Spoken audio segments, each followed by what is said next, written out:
예, 안녕하세요. 저희가 올리브트리 캠페인을 이제 3년 차 시작하면서 이제 보다 많은 분들이 좀 팔레스타인에 대한 관심도 좀 갖고 또 올리브트리 캠페인에 자발적으로 참여하시는 분들이 좀 이렇게 그 매년 좀씩 이렇게 늘어나가고 있는 것 같습니다.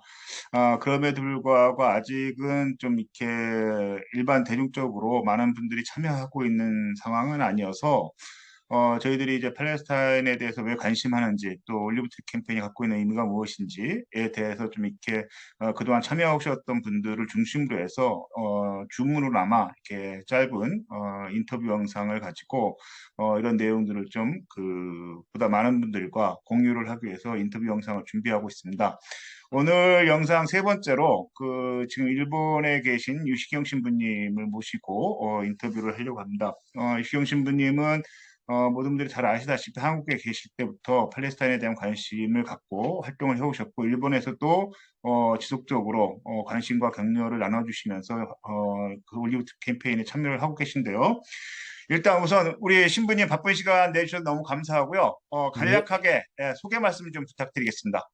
네, 성공의 유시경 신부라고 합니다. 지금은 일본에 있는 오사카의 일본인 교회를 섬기고 있습니다. 예. 작은 교회, 한국 교회에 비하면 작은 교회지만은 열심히 신앙생활하는 교인들과 함께 재밌게 목회생활을 하고 있습니다. 예, 감사합니다. 그 두 번째 제가 좀 이렇게 드리는 질문은 이제 모든 분들 이제 인터뷰에 응하시는 분들에게 모든 분들에게 드리는 이제 공통 질문입니다. 음, 캠페인 이렇게 팔레스타인과 올리브트 캠페인에 대해서 언제부터 이렇게 관심을 왜 가지셨는지에 대해서 좀 이렇게 말씀을 좀 주시면 감사하겠습니다. 예, 신학교 다닐 때는 그냥 그 교과서상으로 팔레스타인 문제가 있다 정도밖에 피상적으로밖에 몰랐고요. 구체적으로 알게 된 것은 이- 이스라엘 예루살렘에 사빌 연구소라는 곳이 있습니다. 예, 사빌 연구소라는 곳에서 우리 성공의 신부님이 그 소장인데요. 그분이 그 매주 목요일 날 전 세계를 향해서 팔레스타인을 위한 기도문을 발송을 하고 있습니다. 그 기도 운동에 참여하면서부터 구체적인 내용을 좀 알게 되었고요. 또 때마침 한국에서 열린 WCC 총회 전후에서 우리 이은희 소장님도 함께 준비하셨던 한국교회 팔레스타인 지원 프로그램에 구체적으로 함께 참여하게 된 것이 직접적인 계기가 됐다고 할 수 있습니다. 예, 감사합니다. 신부님께서는 그렇게 또 한국에서도 저희들이 이제 매년 기도회도 하고 신학 세미나도 하고 할 때마다 이제 주동적으로 또 적극적으로 노보다도 나서서 후배들과 같이 준비하시고 해 오셨는데요. 또 일본에 가셔서 또 그 관심을 놓지 않고 계속 하고 계신데 그 이후 이제 한국과 일본에서 특히 이제 성공회 중심으로 해서 이제 팔레스타인 관련한 활동이 있다면, 그리고 올리브 트립 캠페인에 대한 활동이 있다면 좀 소개 말씀 좀 간략하게 해주시고요. 올리브 트립 캠페인이 갖는 의미에 대해서도 간략하게 좀 설명을 해주시면 감사하겠습니다. 우선 일본에서는 앞서 말씀드린 그 기도 운동을 함께 참여하는 분들이 여러 분 계시고요. 그래서 아, 지역별로 팔레스타인의 한 어떤 마을이나 어떤 구체적인 교회 이런 것들과 자매 결연을 맺어서 부활절 메시지라든가 크리스마스 메시지라든가 또는 헌금이라든가 그런 그 지원금을 보내는 형태로 활동하는 단체들이 있고 성공회 안에도 제가 직접 관계하고 있는 단체 중에서도 팔레스타인의 물건들을 직접 수입을 해서 판매하는 형식으로 그래서 내용도 알리고 또 실질적인 도움도 드리고 하는 그런 작은 형태의 지원 활동들이 있습니다. 아, 감사합니다. 일본에서의 활동은 아주 이렇게 좀 다양한 영역에서 이루어지는 것 같습니다. 아직 한국의 교회나 한국 기독교나 한국 시민사회에서 일부 이제 공정무역 캠페인도 하고 하지만 다양한 영역에서 이제 활성화되어 있지는 않은 것 같습니다. 이에 비해서는 일본 사회 속에서는 좀 다양한 영역에서 팔레스타인과 관련한 활동들을 하고 있는 것 같습니다. 한 가지 좀 여쭤보고 싶은 거는 이제 신부님이시니까, 제가 처음에 팔레스타인 활동 관련해서 할 때는 뭐 여러 가지 비판 아닌 비난들을 많이 들었었는데요. 뭐 예를 들자면 팔레스타인 그 무슬림들을 돕는 운동을 하는 거냐, 테러리스트 아니냐, 뭐 이런 질문들도 많이 받았는데 제가 그냥 우문입니다만 한국 교회는 팔레스타인에 대해서 모른다기보다는 좀 이렇게 외면하는 게 좀 많이 있지 않느냐라는 생각이 좀 들기도 하고요. 또 하나는 그 세계 미디어에서 나오는 팔레스타인의 모습으로 좀 이렇게 편견을 갖고 있는 게 아닌가 이런 생각이 좀 드는데요. 그 일반 광장에서도 이제 그 많은 일반인들이 이해하기 어려워하는 게 이제 이스라엘 국기를 들고 나오는 일부 그 한국 교회를 보면서 왜 한국 교회는 팔레스타인에 대해서 또 이스라엘 국기를 들고 왜 나오는가에 대해서 이렇게 궁금한 분들이 많은 것 같아요. 그래서 제가 지금 말씀드렸던 부분들과 관련해서 좀 그 신부님의 의견을 좀 주시고요. 네, 그 예, 몇 가지 이유가 있을 텐데, 음,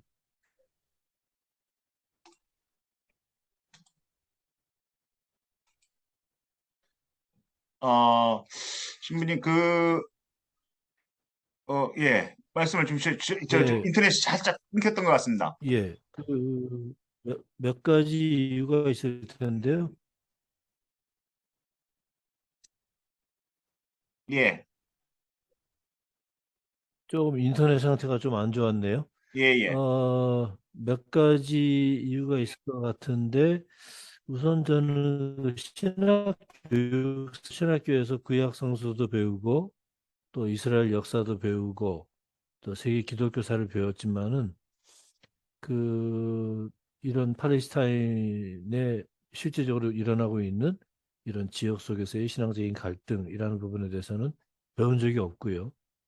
더군다나 그 우리나라 광장에 데모하는 사람들이 이스라엘 길을 들고 나오고 성적을 들고 나오고 하는 그런 모습들 가운데에는 그 바탕에 조금 잘못된 그 이스라엘의 영광주의, 그 승리주의 이런 것들이 그 신학적인 그 교육의 산물로 좀 있는 것이 아닌가. 또 그런 그 교육을 받지 못한 목회자들이 강단에서 잘못된 그 다윗주의, 승리주의를 또 선포하다 보니까 그런 것들도 좀 작용을 하고 있는 것 같고요. 그런데 그 원점에 돌아가서 보면 예수님께서 지금 누구보다도 아마 팔레스타인의 현실을 보시면 누구보다 가슴 아파하시고 눈물 흘리실 분이 예수님이 아닐까 싶어요. 2000년 전에 예수님이 겪으셨던 직접 눈으로 보시고 또 그 세상을 좀 바꿔야 된다고 말씀하셨던 그런 차별과 분단의 현실. 그것이 지금 아직도 그 이스라엘 안에 현존하고 있는데 그런 것들이 우리나라에 제대로 전해지지 않고 또 아무래도 서양의 미디어들도 이스라엘과 미국이라든가 이런 서양의 기득권 중심의 미디어이다 보니까 팔레스타인의 현실을 제대로 전해주지 않는 그런 현실도 함께 거기에 중복이 되는 것 같습니다. 이어서 좀 이렇게 이런 상황 속에서 좀 이렇게 그 한국 교회 또 한국 기독교 운동이 좀 이렇게 팔레스타인에 대해서 관심을 갖는다는 게 어떤 의미가 있는 건지, 좀 왜 관심을 좀 더 가져야 되는지, 이런 부분에 대해서 조금만 더 말씀 좀 주시면 감사하겠습니다.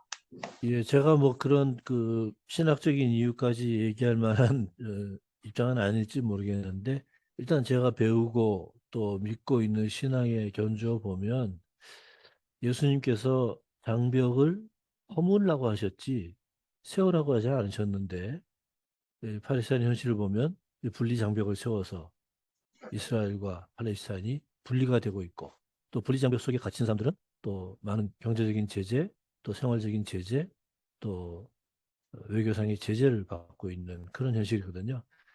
그런 현실들이 신앙적으로 물론 잘못되어 있고 또 한국의 그 아직까지도 해결되지 않은 분단의 현실과 비춰보면 정말 또 하나의 분단국이거든요. 예. 그런 측면에서도 저희는 그 공감대를 가지고 팔레스타인의 그 독립을 희망하는 사람들에게 희망을 주고 또 우리와 함께 역사를 열어나가야 된다는 신앙적인 메시지를 줘야 되는 입장이 아니겠는가 그렇게 생각을 합니다. 예, 감사합니다. 지난해도 이제 일본에 계시면서 저희하고 같이 올리브 트리 캠페인에 이렇게 또 참여도 해주시고 하셨는데요. 올해년도 혹시 어떻게 또 계획하고 계신지, 또 올리브 트리 캠페인을 일본에서는 또 어떻게 하고 있는지 간략하게 좀 소개를 좀 해주시면 어떨까 싶습니다. 글쎄, 일본에서는 우리 고양시 올리브 캠페인 주최처럼 이렇게 좀 전국적으로 이를 집행하는 그런 중심기구는 없는 것 같아요.